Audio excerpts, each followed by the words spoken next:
देखिए, ज़करिया साहब गर्जा छत्तीसगढ़ से और जावेद साहब जी न्यूज़ 72 से और कशिश मीडिया से इसरार साहब, नौशाद साहब, आप तमाम लोगों का ये सवाल कि अभी दो लड़के जो मुस्लिम लड़कों के भेष में, जिनका के नाम जो है, एक का नाम जो है ताहिर सिंह और दूसरे का नाम ओम प्रकाश, और जिसका मास्टरमाइंड जो है देवेंद्र तिवारी है, जो भारतीय गांव सेवा परिषद और गौ रक्षा समिति का भी अध्यक्ष हो रहे हैं, जो बना के चलाता है। उसने मुस्लिम बन के अयोध्या राम मंदिर को और योगी आदित्यनाथ उत्तर प्रदेश के चीफ मिनिस्टर को उड़ाने की बम से बात कही है। देखिए, ये वही टैक्टिस है जो ब्रिटिशर्स ने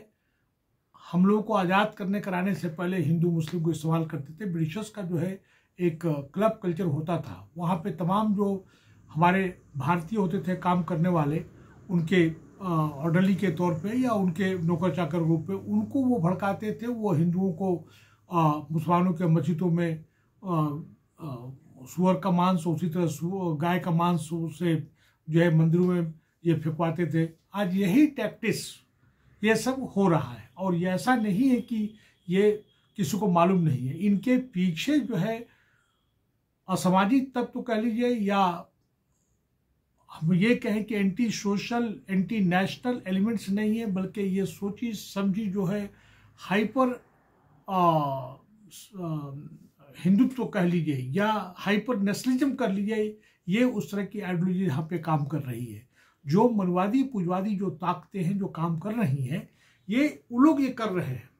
आज जो है अगर बात कहें तो मैं समझता हूँ कि माननीय नरेंद्र मोदी जी और उसके साथ साथ में नड्डा साहब हैं, अमित शाह है, इनके पीछे भी मनवादी पूजवादी ताकतें जो कि 5% हैं पूरे भारत में, जो कि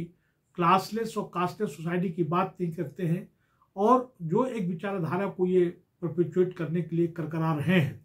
और इस तरह से हमारा पूरा मुल्क जो है बिखर गया, और हमारी मुल्क की जो डेमोक्रेसी जो है एक उस तरह का उसका डेमोक्रेसी का ताना बना बिल्कुल छिन्न भिन्न हो गया। तमाम हमारी इंस्टीट्यूशन जो है डेमोक्रेसी के लिए होते हैं वो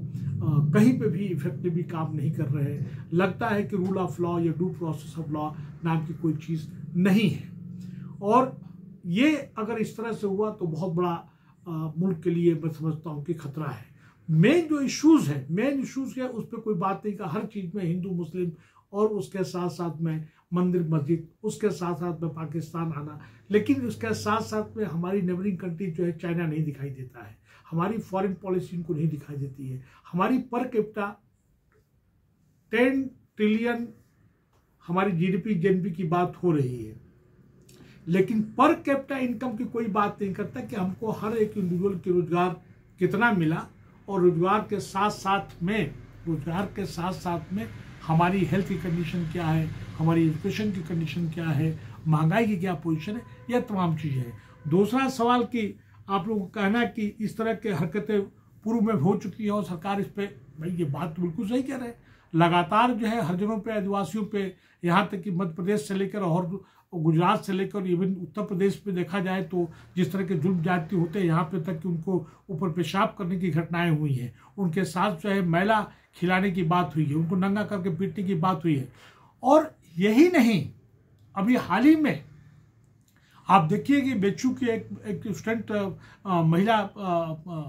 फीमेल स्टूडेंट के साथ में 3 आरोपियों ने क्या किया, और उनका ताल्लुक बड़े बड़े नेताओं से है, वो उसके खिलाफ कोई कार्रवाई नहीं हुई। अभी हाल ही में देखा जाए तो उज्जैन में, बुरहानपुर में क्या हुआ, अभी शाजापुर में यहाँ पे क्या हुआ, आप देख लीजिए। मध्य प्रदेश के अंदर हरिजनों के साथ में जो जुल्म जाती हुए उस पर कोई कार्रवाई नहीं हो रही है पिछली सरकार में, और उसके साथ में दीगर और स्टेट्स में क्या क्या हुआ है।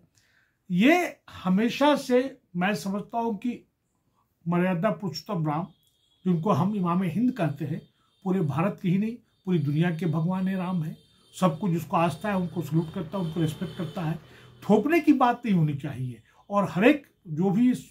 जिम्मेदार नागरिक है भारत का, हमें किसी के विरुद्ध कोई ऐसी बात नहीं करनी चाहिए जिससे कि उनके आस्था को, इसकी भावनाओं को ठेस पहुंचे। और हर आदमी एक दूसरे को कत्ल कर रहा है, लेकिन जो सत्ता में है और खास के मनवादी पूजवादी जो ताकतें हैं, वो जो है ये भड़काने का काम कर रही हैं, और उनके खिलाफ कोई कार्रवाई नहीं हो रहा है। आप देख लीजिए बिल्किस बानो का, अगर बिल्किस बानो, ये गुजरात का मामला है, और उसके साथ साथ में 11 जो है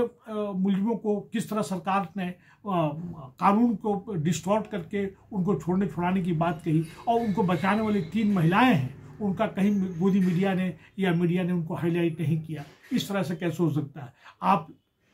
बेटी बचाओ बेटी पढ़ाओ की बात करते हैं, क्या पहलवान बच्चियां जिन्होंने भारत का पूरे वर्ल्ड में नाम किया, उनके साथ क्या हुआ? और लगातार देखा जाए उत्तर प्रदेश तो एक तरह से कहा जाए तो सबसे हाईएस्ट क्राइम रेट है वहाँ पे इस तरह का बात हो रहा है। उनके घर पे बुलडोजर क्यों नहीं चलता? बाकायदा पकड़ा गया है, और ये सब पब्लिक डोमेन में इंडियन एक्सप्रेस लेके तमाम नेशनल लीडिंग पेपर से उसको छापा है कि ये जो है ताहिर सिंह और जो है ओम प्रकाश ने नाम बदल के उन्होंने काम अपना ये जुबैर और आलम का नाम बदल के और फेक जो आईडी क्रिएट किया, उसको बाकायदा क्योंकि आज साइंस एंड टेक्नोलॉजी माना, उसको एनालाइज कर लिया, वहाँ के यूपी के एसटीएफ ने पकड़ा, उसके खिलाफ क्या कार्रवाई हुई? यही नहीं, तीसरा सवाल आप जो कर रहे हैं कि 22 जनवरी जैसे जैसे आता जाता है तमाम तरह के गलत नैरेटिव को जारी किया जा रहा है। यहाँ तक कि लोगों ने कहा, कुछ एक लोग नेताओं का नाम लेके, कि एक विशेष वर्ग के लोग जो है घर से बाहर न निकले। अरे भाई, घर से बाहर नहीं निकलेंगे, अगर गाड़ी घोड़ा का इस्तेमाल नहीं करेंगे, ट्रांसपोर्ट का इस्तेमाल नहीं करें, उनकी इकोनॉमी पे कितना असर पड़ेगा, और हमारी जो है इंडियन इकोनॉमी पे कितना असर पड़ेगा? भाई, लोग अपना रोज का काम छोड़ के करेंगे। भारत तो सभी लोगों का है, किसी विशेष वर्ग का भारत तो नहीं है। और तमाम अनर्गल चीज़ें, ये बातें कही जा रही हैं, बल्कि एक तरह से देखा जाए तो कई एक लीडिंग लॉयर्स हैं सुप्रीम कोर्ट के, उन्होंने ये कहा है कि जो भी नेता और ख़ास करके जो सत्ता में मौजूद हैं, जो मिनिस्टर्स से जो एमएलएज हैं,